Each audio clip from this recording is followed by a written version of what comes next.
everyone, I am Ritu Mishra Sood. Welcome to Law Prep Tutorial official YouTube channel. आज हम एक बहुत important topic पे बात करने वाले हैं विच इज़ अ सोर thumb for almost every student of CLAT. हम बात करने वाले हैं हाउ टू एस LR और क्रिटिकल रीजनिंग वाला part. Now the problem is हमारा जितना पूरा क्लैट का पेपर है that is reading based, but हमको जो सबसे ज़्यादा तकलीफ देता है वो CR वाला पार्ट देता है. क्यों देता है? Because here we have to wear someone else's shoes. Now understand कि क्रिटिकल रीजनिंग में ऑथर आपसे चेक क्या करना चाहता है या एग्जामिनर आपसे चेक क्या करना चाहता है. बेसिकली critical reasoning में you are provided with a passage followed by various types of questions like conclusion, assumption, strengthening, weakening, agree, disagree and so on so forth. But चूंकि आपको एक पैसेज दिया गया है so you need to understand कि क्या वो passage जिस राइटर ने ऑथर ने लिखा था वो इसलिए लिखा था कि उसके क्वेश्चंस बनेंगे? Of course not.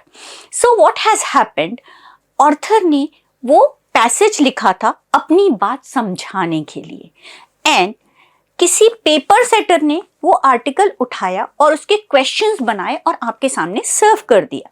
सो अब आपको वो जो पैसेज समझना है that you have to understand it from author's perspective. So the first thing that you need to do is understand the passage well. Abhi, how to understand the passage well? The first step of understanding the passage well is to read carefully. That the obvious question is हम तो अच्छे से पढ़ते हैं. Now the thing is there are two things. When you read, you can read it either in active way और in passive way. Passive वे में हम क्या करते हैं, हम सिर्फ रीड करते हैं and we try to retain the information without understanding the author's perspective. आपने ऑब्जर्व किया होगा that maximum questions of CR are based upon author का ओपिनियन. तो rather than mere retaining the information, when you start reading slowly. बहुत आराम से passage पढ़ना start कीजिए. इनिशियल फ्यू लाइंस पे बहुत अच्छे से ध्यान दीजिए and try to grasp author communicate क्या करना चाह रहा है. Once you are done with that, probably initial 4-5 lines करने के साथ you will be able to do so. Once you are done with that then you have to connect the dots. आगे जो कुछ भी आ रहा है वो ऑथर या तो अपने पॉइंट को प्रूव करने के लिए या फिर उसे डिस्प्रूव करने के लिए देगा या फिर एग्जाम्पल्स देगा या काउंटर आर्ग्यूमेंट्स देगा.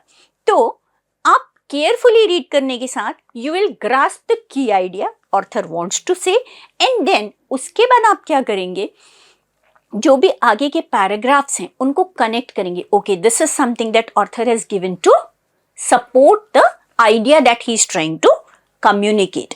Once you are done with this process, yes, this process may take some time क्योंकि आपको इस चीज की आदत नहीं है तो थोड़ा सा टाइम लगेगा इसको करने में.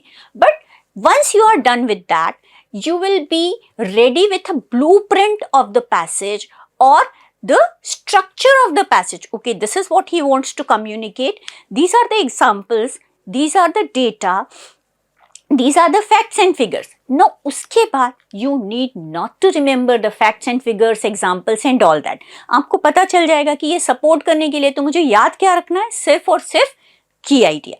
So what you will do, you will read carefully, understand the key idea and do rest of the things. Another important thing will be you need to identify and understand the question stem. That means अच्छा मुझे passage तो समझ में आ गया लेकिन जो question दिया है क्या मुझे वो समझ में आ रहा है. क्योंकि कई बार ऐसा होता है कि हम क्वेश्चन पढ़ते हैं और हमने जो पैसेज पढ़ा था उस अंडरस्टैंडिंग के हिसाब से we jump to the answer options. Never do that. Read the question carefully, think for a second कि ये एग्जैक्टली पूछ क्या रहा है, then create a shadow answer. Shadow answer मतलब अपना खुद का आंसर बनाने की कोशिश कीजिए. अच्छा, पैसेज में ये कहा था, क्वेश्चन ये पूछ रहा है तो प्रोबेबली ऐसा कुछ आंसर होना चाहिए. And now look at the answer options. It will be very easy for you to eliminate answer options because there are certain things that you need to remember when you are eliminating the answer options which are being taught to you in number of times. लेकिन हम जो flow के साथ जाते हैं और answer option पे बहुत ज्यादा डिपेंड हो जाते हैं, that creates a problem for us, और हमारा थॉट जो है वो बायस्ड हो जाता है, क्योंकि rather than creating shadow answer we try to fit in the answer option in the frame of passage. Now this is the normal process how you should go for critical reasoning passages. Now what are the sources that you can use for that? The first and best source is past year paper. आपको अपने coaching institute में downloadable form में मिल जाएगा, LPT की website में भी आपको downloadable form में past year paper मिल जाते हैं. So just download them, solve them, try to pick up the pattern and understand which kind of questions are being asked and which kind of answers have been generated. Second best source is you can go for the books, but the best source is mock test. When you are writing mock test, you are writing it under pressure of time and in test mode. तो उस वक्त आपका दिमाग कैसे काम कर रहा है, उस वक्त आप क्या सोच पा रहे हैं, एंड बाद में जब आप सॉल्व करते हैं और आंसर्स बन जाते हैं तो व्हाट इज द डिफरेंस, क्या वो सेकेंड रीडिंग का डिफरेंस है, क्या मुझे उस वक्त समझने में डिफिकल्टी हुई थी. So just go for the मॉक्स and analyse them well. Then of course you have to solve the books. You have wonderful books, so just solve them, solve all the questions, analyze the questions, take doubts from your faculty. And इसके बाद भी अगर आपको लगता है मेरे पास questions कम हैं, then you can go for GMAT club. वहाँ से आप critical reasoning के क्वेश्चंस उठाइए. डिफरेंट क्वेश्चन स्टेम्स के लिए डिफरेंट क्वेश्चंस मिल जाएंगे आपको. Maybe you can pick up questions from for strengthening, for weakening, for agree disagree, for main idea and so on so fourth.